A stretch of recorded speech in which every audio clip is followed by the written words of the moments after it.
Okay, so start करते हैं। सबसे पहले what is a startup?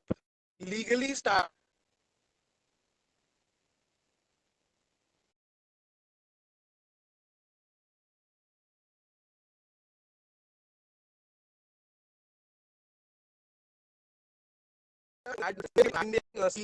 was formed by the government of India. Government of India scheme बनाई जिसमें उन्होंने स्टार्टअप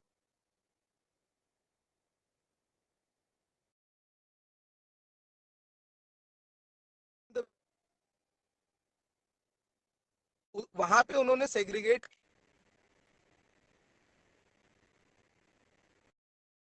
स्टार्टअप्स को एक अलग in the income tax act and in the companies act. और स्टार्टअप्स को एस्टैब्लिश्ड बिजनेसेस से बहुत सारे ज्यादा बेनिफिट्स भी दिए। अब हमारा यहाँ से पहला सवाल अराइज होता है कि स्टार्टअप्स को बेनिफिट्स क्यों और एस्टैब्लिश्ड बिजनेसेस को क्यों नहीं?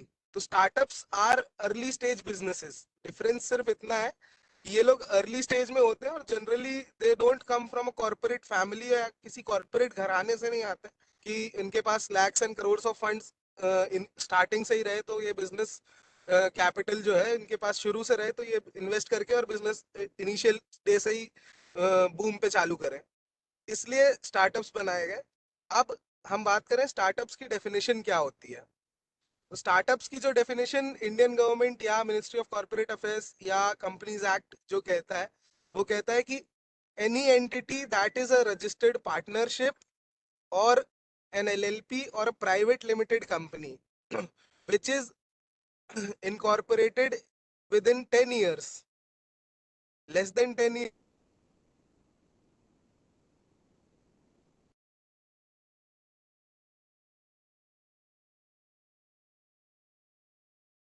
of एक यानी कि या फिर एक प्राइवेट लिमिटेड कंपनी हो तो वो एक स्टार्टअप कहलाएगा। But for it to be a startup there has to be some innovation, there has to be some technology involve. Not just innovation, सिर्फ इनोवेशन नहीं है, it can be improvement of the existing technology as well. ठीक है, government ये नहीं कहती है कि हर चीज इनोवेट करके ही लाना है आपको, लेकिन आप जो एग्जिस्टिंग टेक्नोलॉजी है उसको इम्प्रूव भी करते हैं तो भी आप एक स्टार्टअप हैं। ठीक है, इसके बाद हम आगे बढ़ते हैं। तो सबसे पहले अब हम समझते हैं कि बिजनेसेस क्या होते हैं। Right, what are businesses? तो देखो, बिजनेसेस 5 टाइप के होते हैं बेसिक। सबसे पहले प्रोप्राइटरशिप होता है। प्रोप्राइटरशिप क्या है? तो प्रोप्राइटरशिप इज आपने आपको कल किराने की दुकान खोलनी है और इसमें आपको मतलब कोई बेसिक कोई भी रजिस्ट्रेशन, मतलब इसके लिए आपको रजिस्ट्रेशन की कोई प्रोसेस नहीं करनी है। ठीक है, इसमें आपका सीधा सीधा हिसाब है कि आपने यहाँ सोच लिया, आपने अपने दिमाग में सोच लिया कि भाई मुझे एक प्रोप्राइटरशिप खोलनी है और वो खुल गई। एक बेसिक डॉक्यूमेंट जिसे हम गुमास्ता कहते हैं या शॉप्स एंड एस्टैब्लिशमेंट्स एक्ट का रजिस्ट्रेशन कहते हैं। अलग अलग स्टेट्स में इसका अलग अलग नाम होता है। एमपी में it is called gumasta in local language and officially इसे शॉप्स एंड एस्टैब्लिशमेंट्स एक्ट का रजिस्ट्रेशन कहते हैं। वो आपने करा लिया, साथ में एक करेंट अकाउंट खोल लिया, आपके ही पैन कार्ड से वो लिंक हो जाएगा and you can start your proprietorship business. उसके बाद आते हैं पार्टनरशिप्स एंड पार्टनरशिप फर्म्स। अब पार्टनरशिप फर्म्स जो होते हैं they are of two types, unregistered partnership firm and registered partnership firm. अब इसमें जो अनरजिस्टर्ड पार्टनरशिप फर्म है, ये क्या होता है कि इसमें there is just a deed. अब डीड या अग्रीमेंट जो है, it can be oral and written. तो ओरल अग्रीमेंट्स भी अलाउड है पार्टनरशिप फर्म बनाने के लिए। Punjab and Haryana high court ने इसमें एक केस लॉ भी दिया था। It was against the income tax commissioner of Punjab, जिसमें उन्होंने कहा था कि oral agreements are also valid for an unregistered partnership firm. बाकी बेटर रहता है for your security, for your safety, we advise it कि आप एक रिटन डीड करें ताकि कल को कभी भी कोई भी डिस्प्यूट अराइज होता है तो you you have the terms and conditions written on a paper. because the thing is, if anything's not written, then you can't prove it. You have to, like, the whole burden of proof will lie on you. Like if you say that भाई 50-50 का share था, तो आपको prove भी करना पड़ेगा कि 50-50 share था, and your other partner is saying नहीं 70-30 था। तो both of you have to prove कि भाई 70-30 था या 50-50 था। ओके, इसके बाद आते हैं रजिस्टर्ड पार्टनरशिप फर्म्स। तो रजिस्टर्ड पार्टनरशिप फर्म्स जो है, they are nothing but an aggravated form of unregistered partnership firm. क्या होता है, आपने एक रिटर्न डीड की, उसके साथ एक सेपरेट पैन कार्ड बनाया, और उसके बाद आपने इसको रजिस्ट्रार फर्म्स एंड सोसाइटी के पास अप्लाई कर दिया टू गेट इट रजिस्टर्ड। यहाँ पे आपको एक सेपरेट रजिस्ट्रेशन सर्टिफिकेट भी मिल जाता है। पार्टनरशिप फर्म और प्रोप्राइटरशिप में डिफरेंस क्या होता है कि प्रोप्राइटरशिप जो है वो आपके ही पैन कार्ड से लिंक्ड है, तो उसमें कोई सेपरेट एंटिटी नहीं बनती है, आप ही प्रोप्राइटर हैं और आप ही का बिजनेस है। rather जो पार्टनरशिप फर्म है, you get a separate PAN card, and if you get it registered then it is a separate registered entity as well।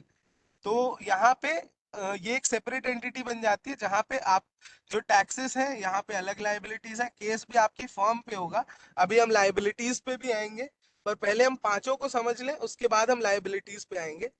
Then इसके बाद आती है LLP. LLP is yet another aggravated form of partnership firms. इसका full form होता है limited liability partnerships.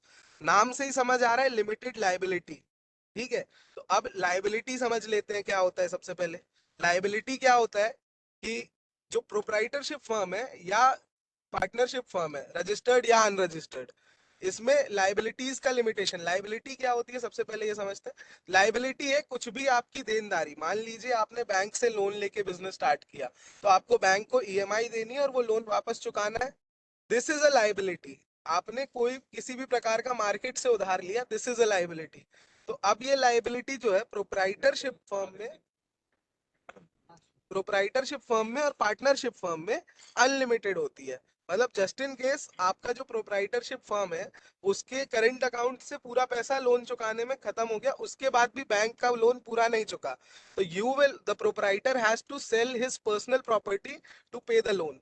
Partnership firm में भी same condition है कि पार्टनरशिप फर्म के ऊपर मान लीजिए कोई लोन था, and just in case that partnership firm goes bankrupt, मतलब उसके अकाउंट से सारा पैसा लोन चुकाने में चला गया, उसके बाद भी बैंक का कुछ लोन बचा है, तो जितने भी पार्टनर्स हैं उनकी प्रॉपर्टी से, उनकी शेयर होल्डिंग के हिसाब से उन्हें प्रॉपर्टी सेल करके और बाकी का बचा हुआ लोन चुकाना पड़ेगा।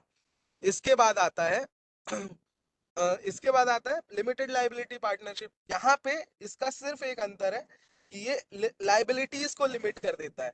जैसा मैंने अभी तक बताया कि पार्टनर प्रोप्राइटरशिप और पार्टनरशिप फर्म में पार्टनर्स की और प्रोप्राइटर की पर्सनल प्रॉपर्टी भी बिक जाती थी यदि कोई लोन होता है या किसी भी प्रकार का बैंक डिफॉल्ट या किसी भी प्रकार का कर्जा होता है फर्म पे। लेकिन लिमिटेड लाइबिलिटी पार्टनरशिप में क्या होता है, मान लीजिए आपके अकाउंट, आपकी एलएलपी पे 1 करोड़ रुपए का लोन है, एलएलपी भगवान ना करे पर बैंकरप्ट हो गई, तो एलएलपी के सारे एसेट्स बेचने के बाद भी 60 लाख रुपए ही चुक पाए लोन के, 40 लाख अभी भी बैंक को देने बचे हैं। तो आपकी पर्सनल प्रॉपर्टी नहीं बिकेगी, जो भी पैसा एलएलपी के पास है सिर्फ उतना ही बैंक को दिया जाएगा, और फ्यूचर में जो पैसा बैंक एलएलपी के पास आएगा उससे बैंक का लोन चुकाया जाएगा। जो भी जितने भी एलएलपी में पार्टनर्स हैं, they don't have to pay from their personal properties और पर्सनल इनकम्स। All right. इसके बाद हम आते हैं to the 1 2 3 4 fifth form, that is private limited companies. ये एक टोटली अलग एंटिटी है। This is a wholly separate entity. अच्छा, प्रोप्राइटरशिप फर्म को गवर्न करने के लिए there is only income tax authorities. Partnership firm अगर अनरजिस्टर्ड है then again there is only income tax authority. लेकिन यदि रजिस्टर्ड है तो income tax authority as well as registrar firms and society. वहीं पे LLP is governed by MCA. और अब हम जिसकी बात कर रहे हैं that is private limited company. Private limited company का कंसेप्ट थोड़ा सा अलग है। प्राइवेट लिमिटेड कंपनी का कंसेप्ट समझने के लिए हम मान लेते हैं कि 4 लोग हैं। 4 लोगों में 2 लोगों के पास पैसा है, 2 लोगों के पास आइडिया है, ठीक है। अब ये जो 2 लोग हैं जिनके पास पैसा 2 लोग हैं जिनके पास पैसा है, ये 2 लोग जो है ये बोलते हैं कि भाई हमारे हमारे पास बिजनेस करने के लिए आइडिया नहीं है, but we want returns on our money. तो जो बाकी के 2 लोग हैं जिनके पास आइडिया है, वो इनके पास जाते हैं कि आप हमें पैसा दो और हम अपने आइडिया पे काम करेंगे और आपके पैसे पे रिटर्न्स देंगे। लेकिन अब इसमें कोई रिटर्न एग्रीमेंट नहीं हो रहा है ना।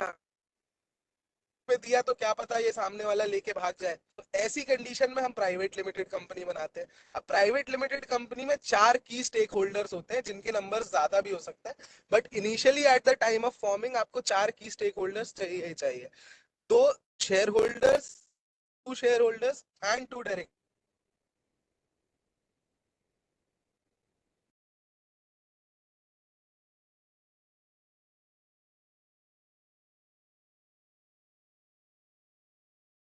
Holder as well and a share holder. इसमें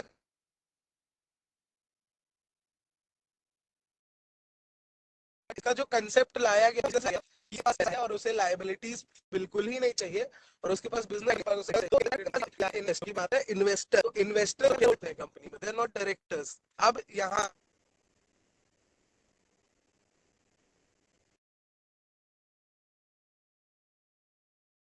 शेयर होल्डर्स ने पैसा लगाया है, वो सिर्फ और सिर्फ प्रॉफिट जो है उसको, वो प्रॉफिट रिटर्न्स कमाते हैं और अपना बैठे रहते हैं, उनके ऊपर 1 रुपए की लाइबिलिटी भी नहीं होती। Any any amount of liability doesn't lie on the share holders in a private limited company.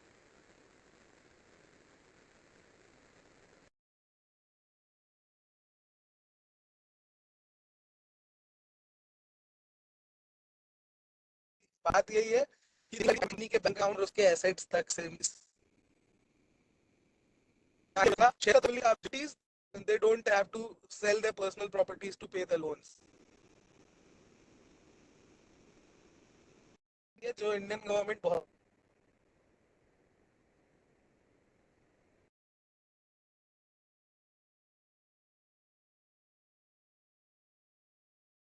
केवल कुछ पर्टिकुलर रिलीजन के लोग ही कर सकते हैं।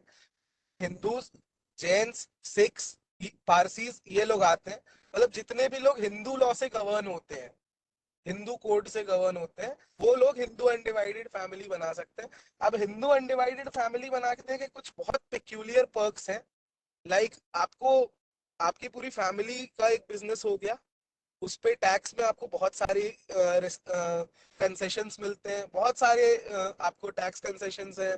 आपकी प्रॉपर्टीज को आप ट्रस्ट कर सकते हैं। कल को आपके बिजनेस पे लोन हो गया, but the property you have trusted, और but the property that is like in the Hindu undivided family, वो नहीं बिकेगी।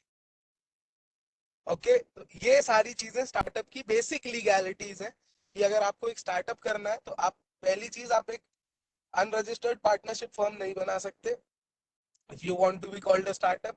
दूसरी चीज, आप एक प्रोप्राइटरशिप फर्म नहीं खोल सकते if you want to be recognised as a startup.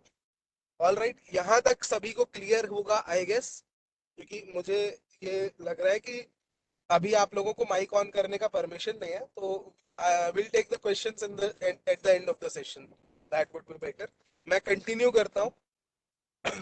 तो अब हमने समझ लिया कि हमें अगर एक स्टार्टअप बनना है तो हमें क्या क्या, किस प्रकार के बिजनेस एंटिटीज रजिस्टर करने हैं, राइट।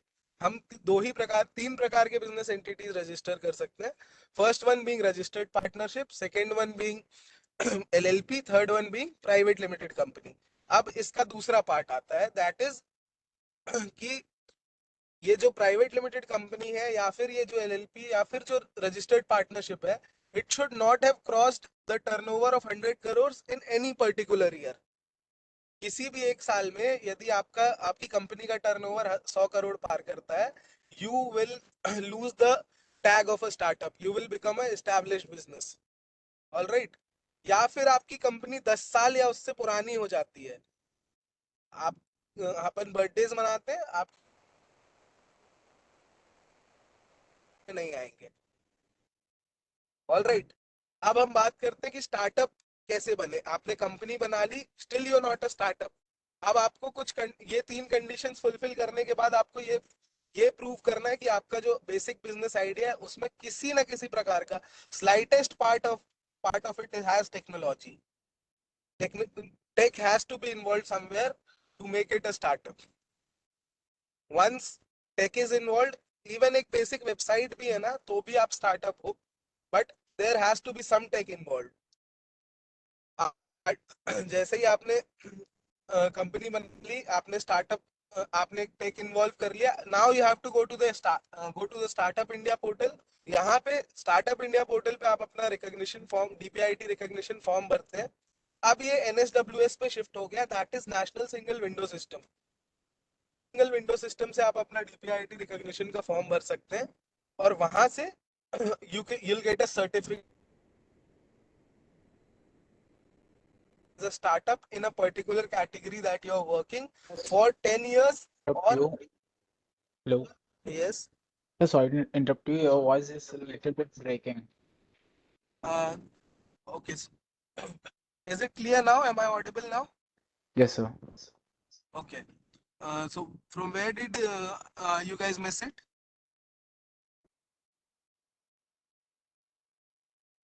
कहाँ से आवाज नहीं आ रही थी अमन भाई? Actually, 2 to 4, like 10 second पहले की. अच्छा 10 सेकेंड ना, ओके। तो the last 10 seconds that I spoke, no, it was like I was telling कि स्टार्टअप इंडिया रिकॉग्निशन कैसे लेना है, how to get your company और your business recognised under the startup India scheme. तो Yes, sir. उसके लिए पहले there was a website called startupindia.gov.in।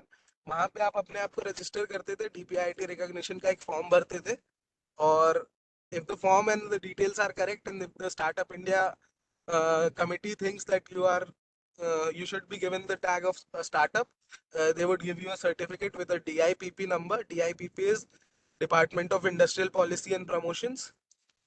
They will give you a DIPP number and they will certify you in a particular category that your startup is working, and then they'll say that until you are a startup until you cross either 100 crores of revenue in a particular year, or your company gets older than 10 years. All right, that's what I was telling. Now, as of now, the DPIIT form and the Startup India recognition thing has shifted to National Single Window System. That is another great initiative by the government of India. यहाँ national single window system पे ये लोग क्या कर रहे हैं, ये लोग सभी डिपार्टमेंट्स गवर्नमेंट के सभी विभागों को एक ही वेबसाइट पे लेके आ रहे हैं। पहले क्या करना होता था, आपको अगर एक गुमास्ता बनवाना है तो आपको एक अलग वेबसाइट पे जाना है, आपको अगर ईपीएफ भरना है तो आपको एक अलग वेबसाइट पे जाना है, आपको डीपीआईटी रिकॉग्निशन अलग वेबसाइट पे मिलेगा, आपको जीएसटी अलग वेबसाइट पे मिलेगा। धीरे धीरे ये लोग सभी चीजों को लिंक कर रहे हैं। Now they are like bringing it under one single umbrella, that is called National Single Window System. nsws.gov.in इसकी वेबसाइट है। यहाँ पे जाके आप अपने अपने बिजनेस को एक startup as a startup recognise करवा सकते हैं। ऑल राइट, तो स्टार्टअप आपने बना लिया, अब आपको क्या करना है, स्टार्टअप लीगैलिटीज के बेसिक्स हमने समझ लिए। अब यहाँ से अब people think that now the work is over, अब हम सिर्फ अपने काम पे ध्यान देंगे, we'll just work on our business and सब कुछ सही चलेगा। You can work on your business if you have a good CA, a good company secretary and a good lawyer on board. तो आप इत्मीनान से बैठिए और अपने सिर्फ अपने बिजनेस पे ध्यान दीजिए, सिर्फ अपने बिजनेस आइडिया पे फोकस करिए। But if these three people are not there, then you then director को ही, जो कंपनी के डायरेक्टर्स हैं, उन्हें ही सारे काम करने पड़ते हैं, उन्हें ही अपने अकाउंट्स भी देखने हैं, उन्हें ही अपने टैक्सेशन भी देखने हैं, उन्हें ही अपने एम्प्लॉयज के साथ अग्रीमेंट भी करने हैं, उन्हें ही अपने एम्प्लॉयज के साथ लेबर लॉज को भी मैनेज करना है, एनवायरमेंटल लॉज को भी मैनेज करना है। आई गेस किसी एक पिछले सेशन में there was CA Siddharth Bhojwani there, तो he might have told you about the benefits of startup India scheme, so I am not repeating that. If you guys want me to repeat it, I'll repeat it. You guys might tell it in the chat.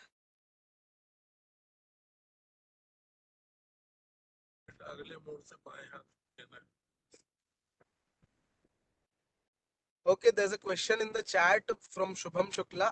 Sir एक company में कितने founders and co founders हो सकते हैं, and so what is financial rule for all founders and co founders? देखो Shubham, it's a very good question. कितने भी founders and co founders हो सकते हैं, ठीक है। अब उसमें से आपको उसमें से आपको डायरेक्टर्स और शेयर होल्डर्स कितने बनाने हैं, that is something you have to check. ठीक है। लाइक मेरे कुछ क्लाइंट्स हैं जो देर आर लाइक 10 और 12 को फाउंडर्स, बट उसमें से सिर्फ 2 ही डायरेक्टर हैं। हाँ, दो, जिसमें 2 ही direct, there are only 2 directors and the rest of them are share holders. अब there is a limit in private limited company as well. ऐसा नहीं है कि आप एन नंबर ऑफ डायरेक्टर्स बना सकते हैं, an number of share holders बना सकते हैं। The maximum number of directors that can be in a private limited company, that is 15। ठीक है। और maximum number of share holders in a company जो है, वो private limited company is 200। Sorry.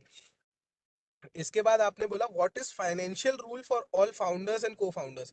देखो, founders and co founders are not to different terms. First thing first,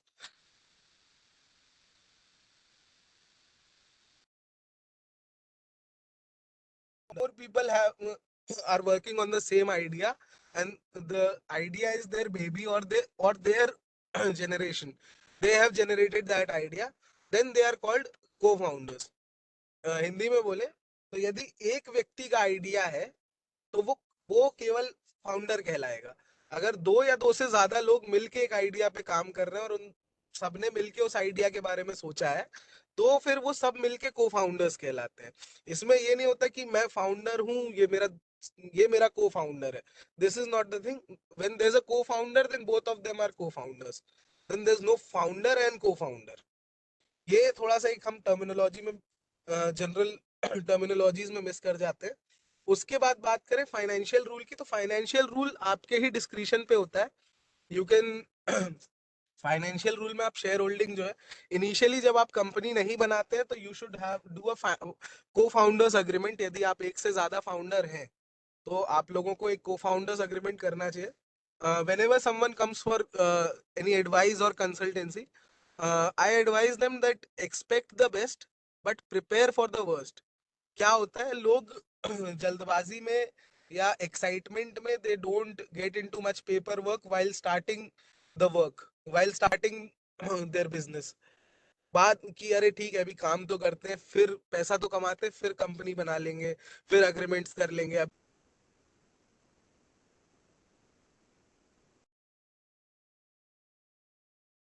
क्यों कहते हैं? क्योंकि आपको नहीं पता है कौन सी प्रॉब्लम कब आएगी। जब तक आप एक स्टार्टअप हैं तब तक तो एवरीथिंग इज लाइक गुड। आपको बहुत सारे डिपार्टमेंट्स वो भी नहीं करेंगे, परेशान भी नहीं करेंगे। बहुत सारे डिपार्टमेंट्स आपके पास इंस्पेक्शन के लिए भी नहीं आएंगे। But once you are established business, या आप एक स्टार्टअप भी हैं जो थोड़ा अच्छा खासा रेवेन्यू अर्न कर रहा है, that is around 40-50 crore per annum आप अर्न करने लगते हैं रेवेन्यू, तो बहुत सारे डिपार्टमेंट्स की नजर आप पे पड़ जाती है। लेबर डिपार्टमेंट हो गया, एनवायरमेंट डिपार्टमेंट हो गया, पॉल्यूशन बोर्ड्स हो गए, ग्रीन ट्रिब्यूनल हो गया। There are a lot of departments जो फिर आप पे मॉनिटरिंग करने लगते हैं।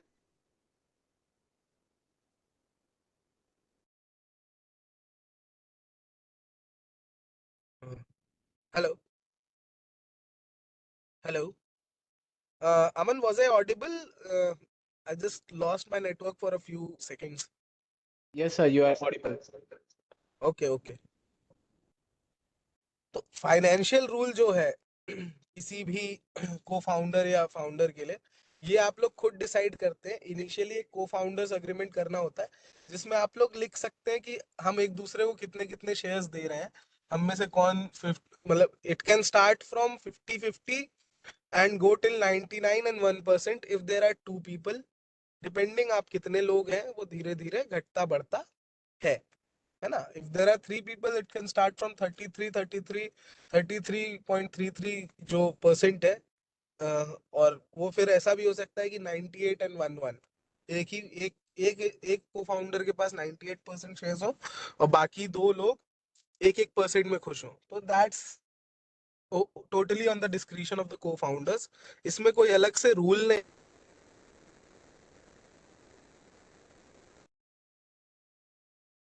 को फाउंडर और फाउंडर एग्रीमेंट ड्राफ्ट कर देते हैं, को फाउंडर्स एग्रीमेंट ड्राफ्ट कर देते हैं, नॉट फाउंडर एग्रीमेंट। ओके। तो इस जो मैंने बताया वो क्लियर हो गया शुभम?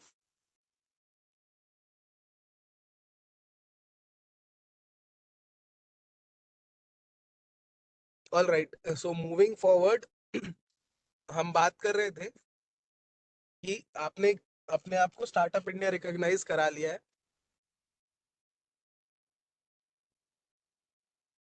अब आपको क्या करना है, तो अब हम बात कर रहे थे कि अब आप अपने बिजनेस आइडिया पे फोकस करना चाहते हैं, but to just focus on your business idea, अगर आप चाहते हैं कि आप सिर्फ और सिर्फ अपने बिजनेस आइडिया पे फोकस करें और किसी चीज बाकी के सारी लीगैलिटीज पे नहीं ध्यान देना पड़े, या अकाउंट्स पे, अग्रीमेंट्स पे, डिपार्टमेंट्स में जो सबमिशंस होते हैं, ये सब पे ना ध्यान देना पड़े, तो you need a good lawyer, a good CA and a good company secretary.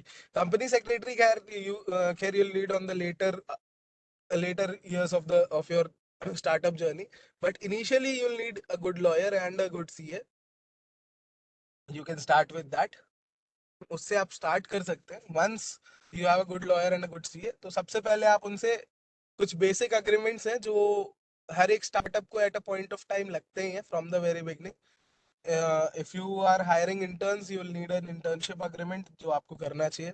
If you are hiring employees then you will need an employment agreement along with the offer letter. Offer letter तो कोई भी बना लेता है, but the basic thing, जो basic terms and conditions एक employment agreement में होनी चाहिए, वो इनिशियली स्टार्टअप्स नहीं दे पाते, और उनके कारण जब उनके एम्प्लॉयज उन पे किन्हीं लेबर लॉस के वायलेशन के लिए केस करते हैं, तो they get into a lot of trouble. India में labour laws are very strict, labour laws are very strict. Private sector में there is exploitation, there is a lot of exploitation, but एक भी जागरूक बंदा यदि उठ के केस कर देता है, तो हाँ, इंडिया में केसेस लंबे चलते हैं, but but once it is proved, तो वो फिर एक प्रेसिडेंट बन जाता है, और उसके बाद आप, मतलब उसके बाद फिर इतना पैसा और इतनी पेनाल्टीज कंपनी पे लगती है कि आप मतलब इमेजिन नहीं कर सकते, you can't just imagine that. इसीलिए you have to be very precise while drafting your employment agreement, your internship agreements, ये सब आपको ड्राफ्ट करना है, तो you have to be very precise. And I will suggest कि आप लोग इंटरनेट से जो ड्राफ्ट्स मिलते हैं, इंटरनेट पे आजकल आप गूगल करेंगे तो सब कुछ मिलता है, और अब तो और चैट जीपीटी आ गया, चैट जीपीटी से आप अग्रीमेंट ड्राफ्ट ना कराएं। इसके मतलब there was a lawyer in America, अगर आप लोग न्यूज़ वगैरह सुनते होंगे या न्यूज़ पढ़ते होंगे, सोशल मीडिया पे भी एक्टिव होंगे, तो आपने सुना होगा। There was a lawyer in America जिसकी अगले दिन हियरिंग थी, तो he needed some case laws, जिसमें कोई केस चाहिए था पुराना, जिसमें वो ये बता सके कि जो दली जिस साइड से वो है, तो वो साइड सही है, और उस टाइप के एक पुराने केस में यही डिसीजन हुआ था जो वो चाह रहा है। तो उसने चैट जीपीटी से बोला कि find me an old case regarding this X Y Z, और chat GPT being not that precise about any country's law, उसने एक फर्जी केस फॉर्म करके बना के दे दिया, and the lawyer didn't verify it, and he presented that case in the court. uh, judges are very well versed, और उनके पास पूरी डायरेक्टरी होती है। If you site a case in the court, तो वो कंप्यूटर में 5 मिनट में टिक टिक टिक करेंगे, और आप वो देख लेंगे कि आप जो, हाँ मतलब they'll type it out in the computer there, and they'll find कि आपने जो केस साइट किया है वो सही है या गलत है। And once they find it right, it's okay, you're good, you're good to go. If it is found wrong, then you don't know what the judge may do. और यहाँ पे तो there was a whole fake case formed, तो the lawyer was charged with perjury and making false evidence, and his license got cancelled once he confessed that he used chat gpt to do this was in America. So, and I guess there's a question, just give me a minute.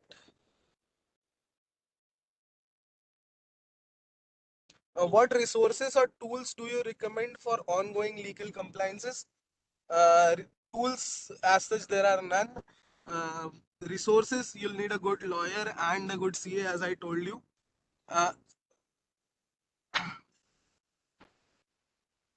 Since देखिए, tools पे आपको नजर रखनी पड़ती है ना? आपको हर एक वेबसाइट पे जाके देखना पड़ेगा कि हाँ जीएसटी फाइल करना है, the quarter is ending and I have to file my GST, तो you have to keep an eye on it. फिर आपको स्टैट्यूटरी ऑडिट कराना है, तो सितंबर आ रहा है। Generally financial years and in March, right? But companies का ऑडिट जो है वो सितंबर में होता है, has to be done in September। तो इसमें कोई मतलब रिसोर्सेस एज सच, आप यू नीड गुड एडवाइजर्स यार। If you are doing a startup and at the early stages, you need good advisers. अच्छे मेंटोर्स रख लीजिए there, find some good mentors as well. If you have good mentors and good guidances, और resources में you can use incubation centers as well. Incubation centers have legal teams जो startups को initially वो legal compliances में बहुत help कर देते हैं। They have a team of they have a legal team, they have a IPR team, everything, and they help startups in growing. Find some good incubation centers near you, and you'll get the all the help you need for your legal compliances। but the thing is, जो मतलब जो filing है या जो भी paper work है, that has to be done by a lawyer that is dedicated to you. otherwise there may be mistakes and you won't be able to question them। uh, is my answer clear to you, Rahul?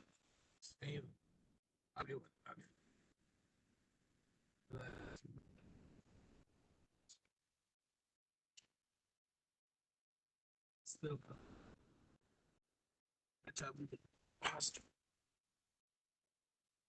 इधर से ऐसे निकल।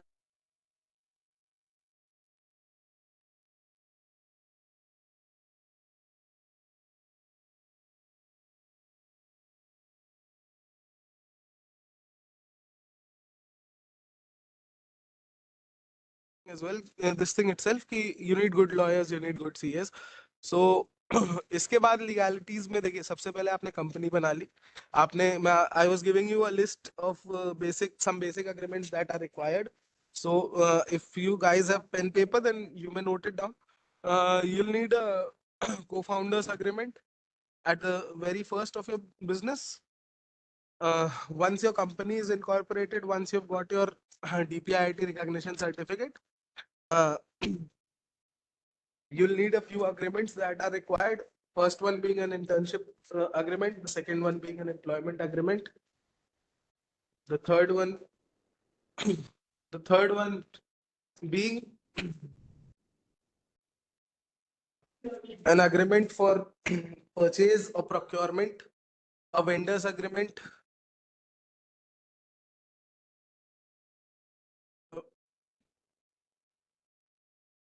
a vendor's agreement.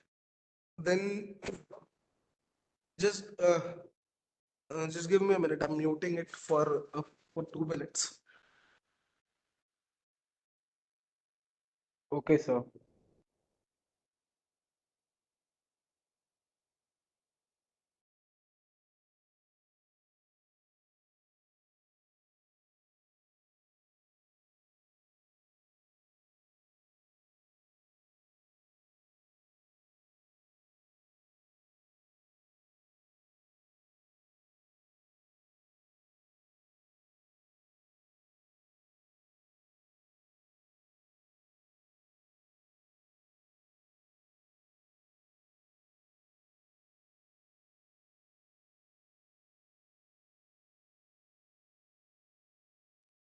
Hello, am I audible?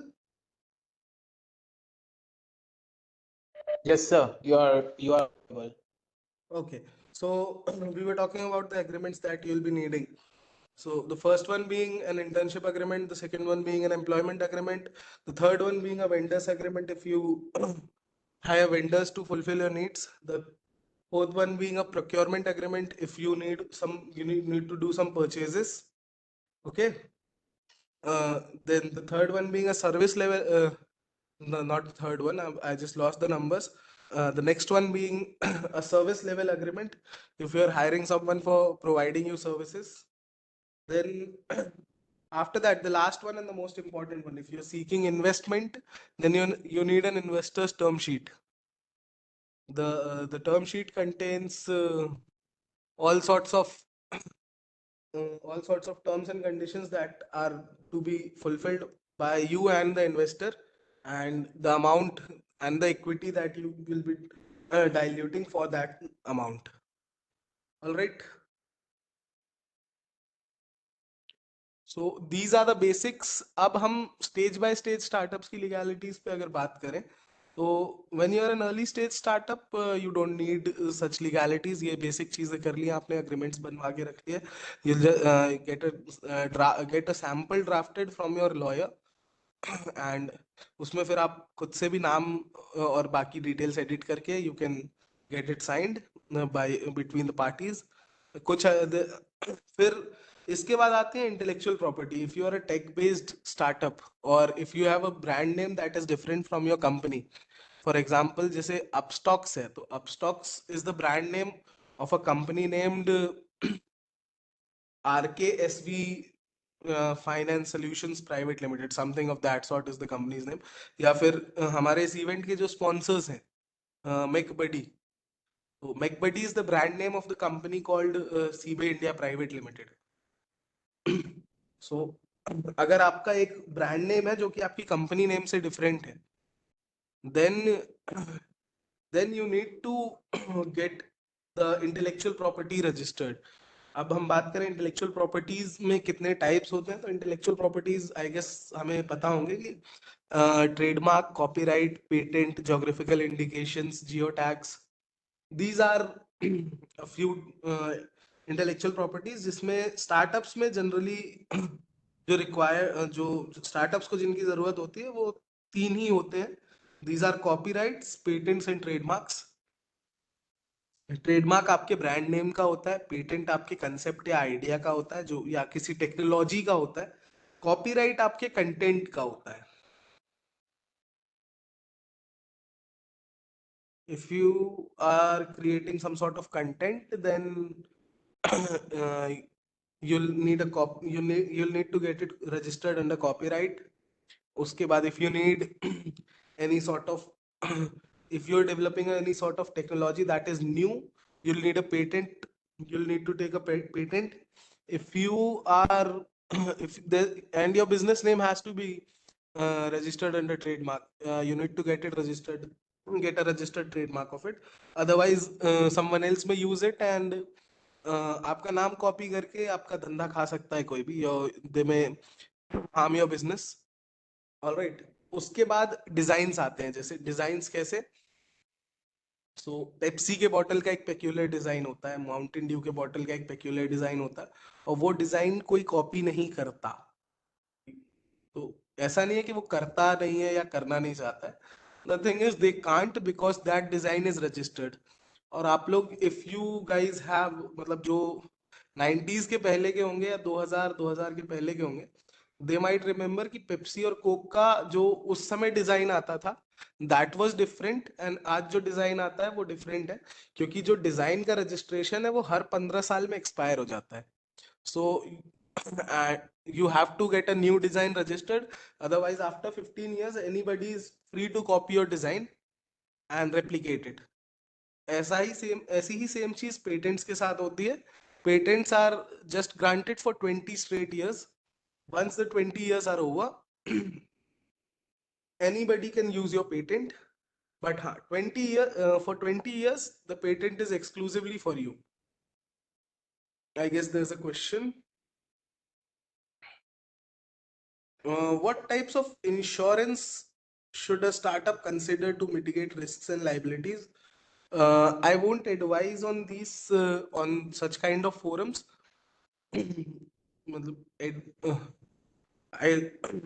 Because this comes under a technical advice, and being a lawyer, I'm not allowed to advise any sort of insurances. I won't take names of any companies, but yeah, telling you of certain insurances. If you're a product company, you must take insurance of your stocks, and any other company, that is, you must have insurance of all the assets that your company owns, or that your startup owns. Any asset that your startup owns must have an insurance.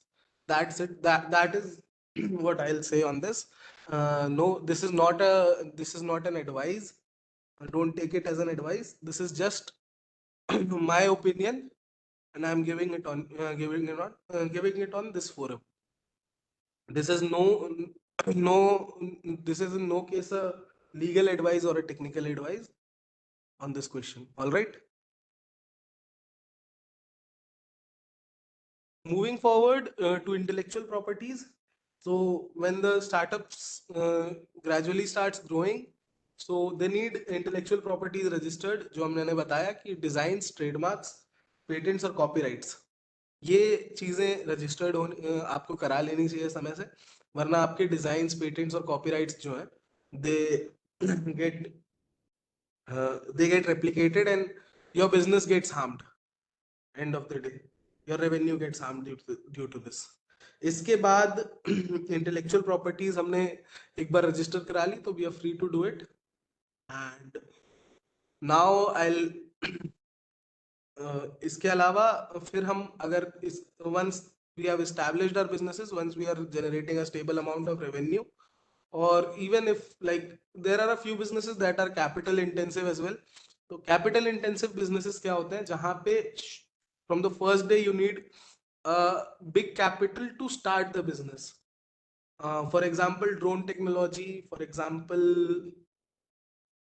businesses that have that include product based businesses, AR और VR technology. क्योंकि देखो आपको अगर drone technology में काम करना है तो आपको ड्रोन बनाना पड़ेगा, ड्रोन के पार्ट्स या तो मैन्युफैक्चर करने पड़ेंगे या इंपोर्ट करने पड़ेंगे, and that is a costly thing to do. अगर आप AR या VR सेगमेंट में काम कर रहे हो, you need VR goggles, and to acquire or to procure VR goggles you will need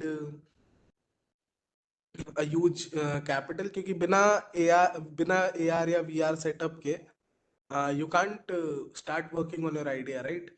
And the same thing goes with the drone technology businesses as well. कि बिना drones बनाए या बिना drones import किए you can't start working on the drone technologies. So these are capital intensive businesses. इनमें आपको at the very first beginning या तो आपके पास capital होनी चाहिए, or otherwise you'll need to raise investments at the beginning of your startup journey. Otherwise आप एक अच्छे खासे revenue पर पहुंच जाए बूटस्ट्रैप्ड फॉर्म में. बूटस्ट्रैप्ड और फंडेड स्टार्टअप्स का डिफरेंस अगर मैं बताऊं तो बूटस्ट्रैप्ड जो स्टार्टअप, बूटस्ट्रैप का मतलब होता है कि फाउंडर्स ने जो है वो पर्सनल वेल्थ से या पर्सनल इन्वेस्टमेंट से, पर्सनल फंड से ही इन्वेस्ट किया है और उसी से कंपनी को धीरे धीरे ग्रो कर रहे हैं. That is called a bootstrapped startup, जहां पे कोई भी एक्सटर्नल इन्वेस्टर जो है, जो कि फाउंडर्स के ग्रुप से नहीं है, who is not a founder, has not invested any money, तो वो स्टार्टअप जो है वो बूटस्ट्रैप्ड स्टार्टअप कहलाता है. फंडेड स्टार्टअप्स जो है जहाँ पे को फाउंडर्स के अलावा भी किसी ने पैसे लगाए हैं या इन्वेस्ट किए हैं, it is called a funded startup. तो अगर आपका कैपिटल इंटेंसिव बिजनेस है तो you'll need funding at the very beginning of your startup journey. अगर आपका कैपिटल इंटेंसिव बिजनेस नहीं है तो there might be chances that you might not need funding at all. आप सिर्फ bootstrapping के through grow कर जाए. But if there is a need of funding, you'll need funding. So there are rounds of funding that can be raised. Pre-seed rounds का नाम तो बहुत सारा हो गया. People give their funding round name on their own as well. अभी तो लोग अपने हिसाब से भी नाम रखने लगे. But जो general rounds हैं, I'll tell you their names. That is pre-seed जो है मतलब बिल्कुल शुरुआती इन्वेस्टमेंट, आपके पास कंपनी बनाने का भी पैसा नहीं है, but someone you found an investor जो आपको कंपनी बनाने तक का पैसा दे रहा है, that is pre-seed investment. And then comes seed round of investment. Seed round means you formed your company, you've started, you need money to start working on your idea. That is seed round. Then comes series A जो कि 1 crore से 1 CR to 50 CR. Then comes series B, that is 50 CR to 100 CR. Then comes series C of funding. This is any funding that is 100 CRs plus, so it is under series C. But the thing is कि अगर आपने पहले ही बार में 100 CR plus की funding उठा ली तो आप उसे डायरेक्ट सीरीज सी नहीं बोलते, then it is your series A round of funding. तो जितना भी फंड आप पहली बार में उठाएंगे, if it is anywhere larger than 1 CR, then it is not a seed fund and it is series A. If it's your first, if it's a second, it is series B. If it's a third, it's your series C, and then further it goes on. The series goes on. So this is it from my side today.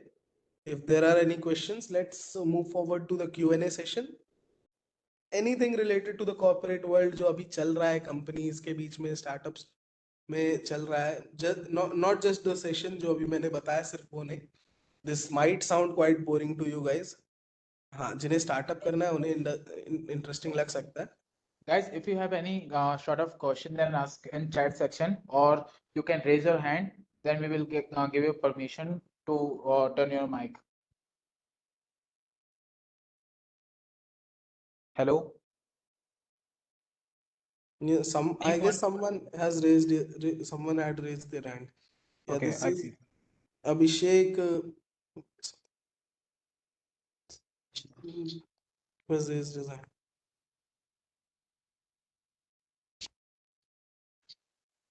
Hello Yes, Abhishek.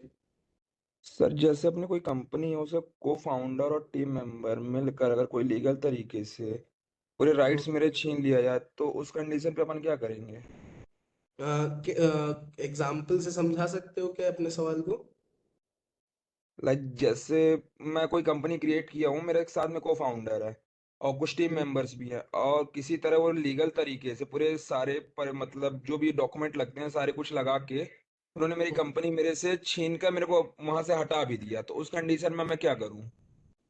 देखो, this thing happened with Steve jobs, but Steve jobs के साथ ये तब हुआ था. देखो क्या होता है, व्हेन यू, आपने बोला, आपका सवाल थोड़ा सा कॉन्ट्राडिक्टिंग है, थोड़ा सा मैं उसको सही करता हूँ. आपने बोला कि आपने और आपके को फाउंडर ने मिलकर कंपनी बनाई, राइट? अभिषेक, आप अपना माइक ऑन रखिएगा. यस सर, यस सर, आपने और आपके को फाउंडर ने मिलकर कंपनी बनाई, को फाउंडर ने. Yes sir. अब इसके बाद आपके कुछ टीम मेंबर्स थे, मान लेते हैं 2 या 3 टीम मेंबर्स और थे आपके पास, आपकी टीम में, ओके सर। राइट?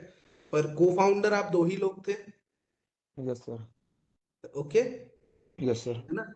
अब कंपनी आप दोनों ने बनाई है, लेकिन आप बोल रहे हैं कि आपके को फाउंडर ने और आपके बाकी के टीम मेंबर्स ने आपसे वो आपकी कंपनी छीन ली. तो यस सर। क्या वो ऐसा कर सकते हैं, आप ये पूछना चाहते हो, या उन्होंने ऐसा कर दिया तो मैं क्या कर सकता हूँ, ये पूछ मैं रहे क्या हो? कर सकता हूँ? इसके लिए ही मैंने बोला था कि देयर शुड बी अ को फाउंडर्स एग्रीमेंट. देखिए क्या होता है, ये कंडीशन 2-3 तरीके से होती है, ठीक है? Okay sir. पहले केस में ये कंडीशन तब आती है जब कंपनी बनाते समय ही आपके नाम पे शेयर्स ना किए गए हो, ठीक है? You were just a director और पूरे शेयर्स जो है वो आपके को फाउंडर और किसी एक टीम मेंबर या किसी XYZ व्यक्ति के पास दे दिए गए थे, ओके। ठीक है? तो फिर वो कंपनी आपकी नहीं है. उस कंपनी में आप सिर्फ एक डायरेक्टर हैं, जो कि directors are the employees of the company. Director company के मालिक नहीं होते, कंपनी के मालिक शेयर होल्डर्स होते हैं, ओके सर। ठीक है? अब आपने बोला कि यदि ऐसा कुछ हो जाता है तो मैं क्या कर सकता हूँ. अगर एक को फाउंडर एग्रीमेंट होगा तो उसमें बहुत क्लियरली टर्म्स और कंडीशंस ड्राफ्टेड होती हैं कि किस कंडीशन में मुझसे, मतलब किसी भी को फाउंडर से उसके हिस्से के शेयर्स लिए जा सकते हैं, या किस कंडीशन में किसी भी को फाउंडर को कंपनी से निकाला जा सकेगा. अगर आपने उन कंडीशंस का वायलेशन किया है इसलिए आपको कंपनी से निकाला गया है तो आप कुछ नहीं कर सकते, ठीक है? पर यदि उन कंडीशंस का वायलेशन हुए बिना आपको कंपनी से निकाल दिया गया है, then you can file a court case, and और you can, like company law tribunal होता है, कंपनी ट्रिब्यूनल होते हैं, वहां से आप कोर्ट केस कर सकते हैं. You can go to the till the supreme court and you can get your rights back. Okay sir, thank you. Any other question? I guess there's a question. Question. Chat box. What industry specific regulations should our startup be aware of, and how can we ensure compliance? This question is from Rahul Jain. Okay. So, talking about industry specific compliances, so there are many industry specific compliances in many industries. So, it won't be possible to tell them all in this session itself, पर कुछ मैं example देता हूँ आपको. जैसे अगर हम pharma sector की बात करते हैं, तो फार्मा सेक्टर में there is even regulations to set the MRP, कि आप जो आप अपनी जो फार्मा सेक्टर मतलब आप दवाइयां बना रहे हैं, तो you can't, there is regulation on setting up the MRP, कि इससे ज्यादा एमआरपी अगर आपने इस मॉलिक्यूल की दवाई बनाई तो उसकी एमआरपी इससे ज्यादा नहीं होगी. लाइक लॉकडाउन के समय हुआ था ना, सैनिटाइजर महंगा करने लगे थे लोग, फिर गवर्नमेंट रेगुलेशन ले आई थी कि भाई 50 रुपए से ज्यादा का, इतने कुछ XML सैनिटाइजर 50 रुपए से ज्यादा का नहीं मिलेगा, और YML सैनिटाइजर होगा तो 100 रुपए से ज्यादा का नहीं मिलेगा. If you remember during the first wave of Covid ये हुआ था. तो फार्मा सेक्टर में इस टाइप के रेगुलेशंस हैं. Labour laws are applicable on every industry, every sector, be it pharma, be it manufacturing, be it civil. ठीक है. उसके बाद if you are into mining, तो फिर आपके ऊपर पोल्यूशन कंट्रोल के भी रेगुलेशंस आ जाते हैं, कि आपको देखना होता है कि भाई कितना पोल्यूशन आप कर रहे हैं. एक लिमिटेड अमाउंट ऑफ पोल्यूशन आपको करना अलाउड होता है, उसको एक्सीड नहीं कर सकते आप कभी भी. एक limited amount of pollution per day आप क्रिएट कर सकते हैं. वो उसके अब उसमें सवाल उठते हैं कि उसको काउंट कैसे किया जाता है, तो उसके काउंटिंग के वेरियस स्टैंडर्ड्स हैं. उसके बाद how can we ensure compliance, तो देखिए भाई, you have to keep coordinating with your CS. देखो कंप्लायंसेस आप पूरे खुद फाइल नहीं कर पाओगे, क्योंकि उसमें जो पेपर वर्क है, it is not easy to draft, it is not easy to do. There are various forms, INC 20A, there's MGT 7, there's ADT 1. तो ये फॉर्म्स के नाम ही जनरल पब्लिक को नहीं पता होते हैं. ये सब कंप्लायंसेस के नाम बता रहा हूं मैं. तो इन कंप्लायंसेस के नाम जनरल पब्लिक को नहीं पता होते हैं. ये किसी अच्छे टेक्निकल पर्सन को ही पता होंगे. It can be a good corporate lawyer और गुड सीए. तो ये लोग ही इंश्योर करते हैं कि आपके कंप्लायंसेस टाइम पे हो. You just have to coordinate with them, and they'll do it for you. Then you'll not miss any sort of compliances. क्योंकि हाँ, if you miss compliances in a private limited company or an LLP, there are huge penalties like INC 20A जिसकी मैं बात कर रहा था, उसका एक ड्यू डेट होता है, and if it is not filed till the due date, अगर ड्यू डेट के अंदर उसको फाइल नहीं किया गया, तो 50,000 पर डायरेक्टर की पेनाल्टी है, और उसके बाद 1,000 रुपीज पर डे पर डायरेक्टर. ये पेनाल्टी होती है. इस लेवल पे पेनाल्टीज होती है अगर आप एमसीए के कंप्लायंसेस जो है वो डिले करते हैं. तो जो आपका सवाल है राहुल, कि कंप्लायंसेस इंश्योर कैसे करने हैं, तो जिनसे भी आपने कंपनी बनवाई है, जिनसे भी आपने जिनको भी आपने अपने कंपनी का कॉर्पोरेट लॉयर एम्पैनल किया है या अपना सीए एम्पैनल किया है, उनसे कोऑर्डिनेट करते रहिए. कंप्लायंसेस इंश्योर करना उनका काम है. You paying them, right? क्योंकि कंपनी बनाने के लिए भी आपको एक फाइनेंशियल पर्सन लगता है. You can't make your company on your own. अगर आपको एक प्राइवेट लिमिटेड कंपनी या एलएलपी रजिस्टर करानी है, तो आप खुद से नहीं कर सकते. You need a financial person. Financial person क्या होता है? Either a CA or a CS, company, either a chartered accountant or a company secretary. These two people are financial persons and advocates are legal person. So ये आपको चाहिए. तो यही लोग आपको कंप्लायंस इंश्योर करने में भी मदद करते हैं. और सेक्टर स्पेसिफिक या इंडस्ट्री स्पेसिफिक रेगुलेशंस हर इंडस्ट्री के अलग अलग हैं, तो it is not possible to tell them all in this session itself. But हाँ, मैंने कुछ एग्जांपल्स दिए आपको. ड्रोन इंडस्ट्री में अलग रेगुलेशंस हैं, वो वेट के हिसाब से चलते हैं कि 250 ग्राम या उससे कम का ड्रोन है तो कहीं भी उड़ सकता है, इससे ऊपर का ड्रोन है तो ये होगा, ड्रोन पायलट का लाइसेंस होना चाहिए, बहुत सारी चीजें, permission, green zone, orange zone, red zone होता है। ग्रीन जोन में anyone can fly drones up to 2 kg 4 kg। Okay, तो इस टाइप से अलग अलग इंडस्ट्री में अलग अलग कंप्लायंसेस होते हैं। Let's go for the next question. Yes, sir. Next, Hello. The हाँ जी, next question is from Sumedha. What okay, legal considerations should we keep in mind when seeking funds from investors or through crowdfunding platforms? Okay. So legal considerations जो हमें दिमाग में रखनी चाहिए जब हम investors से या क्राउड फंडिंग प्लेटफॉर्म्स से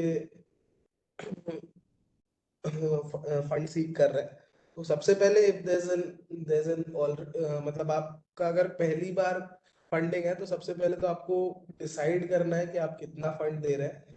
फिर फंडिंग में लीगल कंसिडरेशंस में there is lock in period, there is non mandatory period, then there is necessary exit period, ये कुछ चीजें होती हैं। And then you have to very clear about what you're promising the investor, right? You don't have to like promise a vague amount of returns in the term sheet or any paper कि sir आप मुझे 1 रुपए दो मैं उसको 500 रुपए करके दूंगा। You can't, you should not promise these sort of things कि आप मुझे मेरे स्टार्टअप में 1 करोड़ इन्वेस्ट करो, 2 साल में मैं आपको इसको 500 करोड़ बना के दूंगा। तो these are not the right, ये सारी लीगल कंसिडरेशंस ध्यान में रखनी होती। क्राउड फंडिंग प्लेटफॉर्म्स में तो सबसे पहले आपको क्राउड फंडिंग प्लेटफॉर्म को वेरीफाई करना चाहिए। क्राउड फंडिंग प्लेटफॉर्म्स में आजकल बहुत सारे स्कैम्स भी हो रहे हैं। आपसे आपकी कंपनी के शेयर्स, क्राउड फंडिंग प्लेटफॉर्म क्या होता है, बहुत सारे क्राउड फंडिंग प्लेटफॉर्म आपसे आपकी कंपनी के शेयर्स ट्रांसफर करा लेते हैं अपने नाम पे, एंड उसके बाद वो बोलते हैं कि हाँ हम आपको फंडिंग जनरेट करा रहे हैं, हम आपका फंड रेजर इवेंट रखेंगे रखेंगे। They don't even organise a fund raiser event, and आपकी कंपनी के कुछ हिस्सा के शेयर्स वहां चले गए। तो ये लीगल कंसिडरेशंस आपको ध्यान रखने हैं अगर आप फर्स्ट टाइम फंड रेज कर रहे हैं। सेकंड या थर्ड टाइम अगर आप फंड रेज कर रहे हैं तो आपको एंटी डाइल्यूशन का ध्यान रखना है।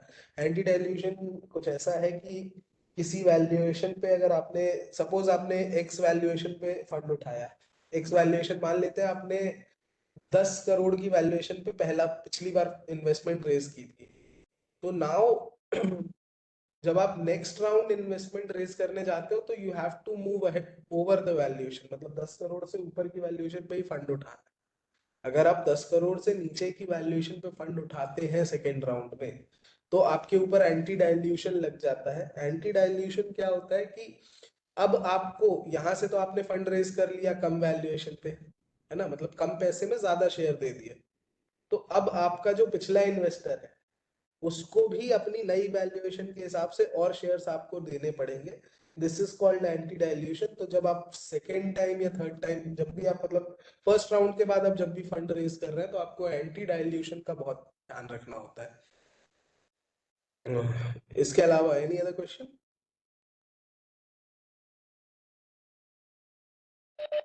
Guys, if you have any doubt or question, then you can ask or raise your hands.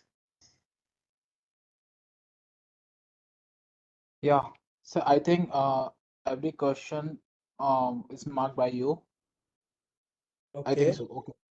Thank you, sir. Thank you, K. Tripathi, sir, for your valuable time and investing in the session and provide us valuable content as well. Thank you, sir. thank you so much, Aman, for inviting me. Thanks to the McBuddy team for sponsoring such a great event, and all the best to both the teams of Dev Plus Code and the team of McBuddy Everybody. for their future Yes, sir. endeavors. Thank you so much, guys. Thank you, sir. By the way, guys, please don't leave this meeting because in the last, as I promised that in the last session, we will provide a QR code to everyone and you can scan it for a quiz round. Okay, Okay, now, can I leave? Can I leave, Aman? yes, sir, sure. Okay, thank you, guys. Thank you for being a great audience. Thank you, sir.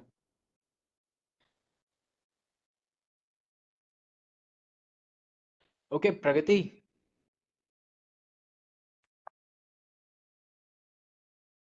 Pragati. Yes, I am sharing QR of Yeah. choice.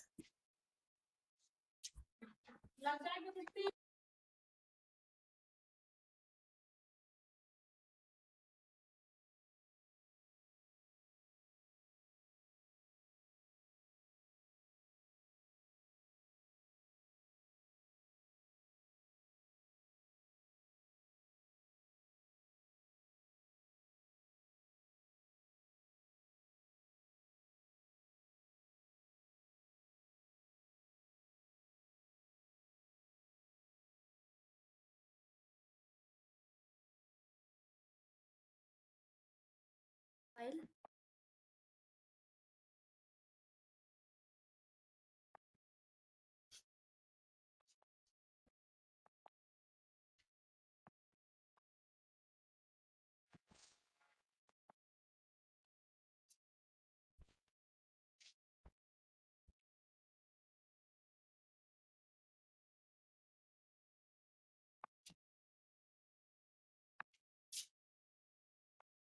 Pragati. So I am sharing. Wait for a while. Okay.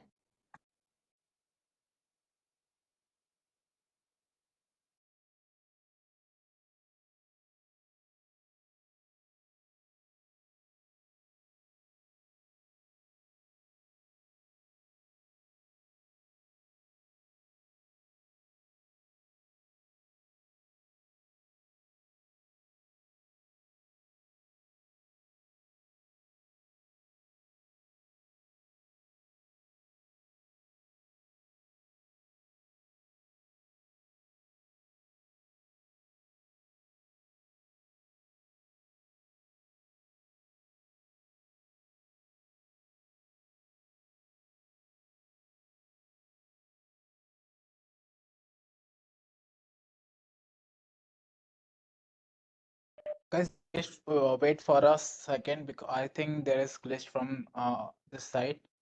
I think network issue.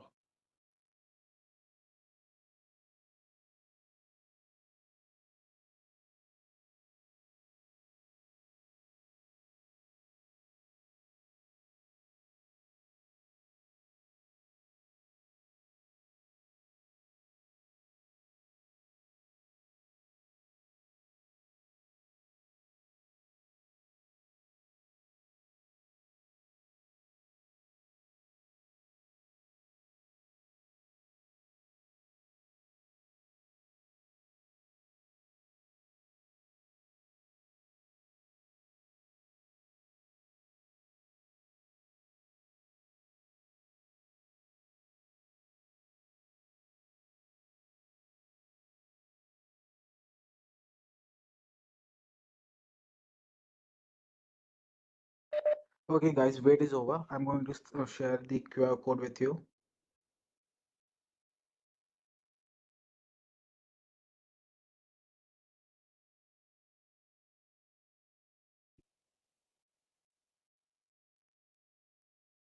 Okay, guys, let's first scan this QR code. So, a very interesting and interactive question in visible front. Hello, Pragati, am I audible? Hello, So you are audible. is my screen visible to Yes, sir. everyone? Okay, okay. So, guys, scan this QR code and mark your quiz. The fastest answer will get a surprise goodies, and this goodies may be a mug, t-shirt, and anything as you can I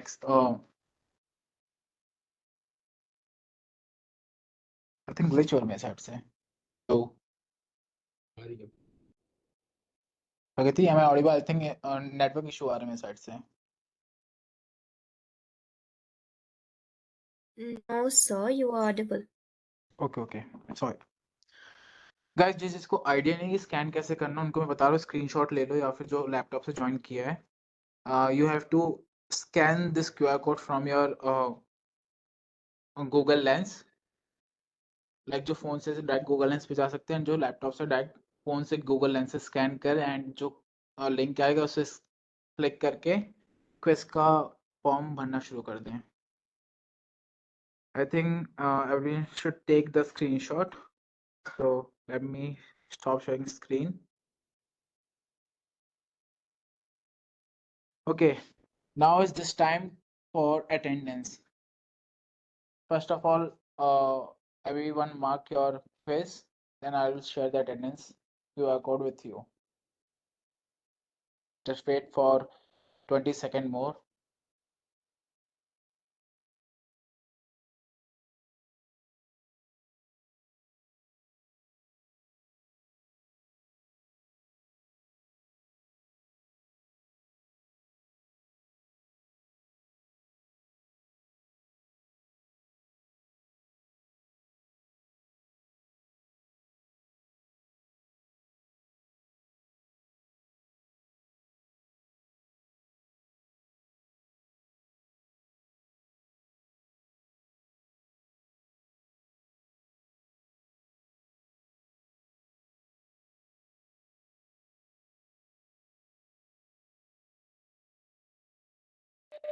Okay, I hope सब लोग ने quiz का form भर दिया होगा and answers will declare after 20 December. Answers and the winners will declare after 20 December. All winners of 10 days this workshop will declare after 20 December. Now it is time to share this QR code of attendance form so we can provide a certificate of participation in this workshop. Just wait a second.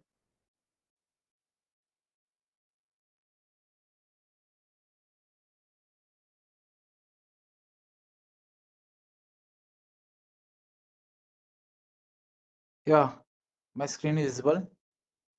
Pragati.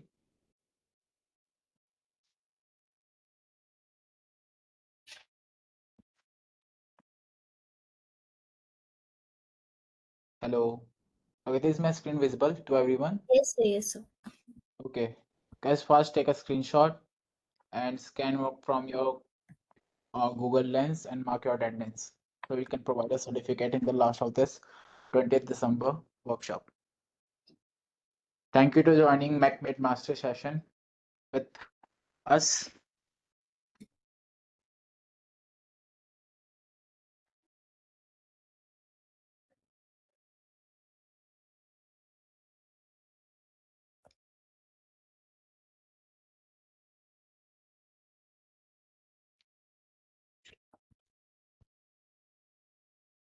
Okay, I think सब लोग ने attendance लगा दिया होगा. Now this time to leave the meeting.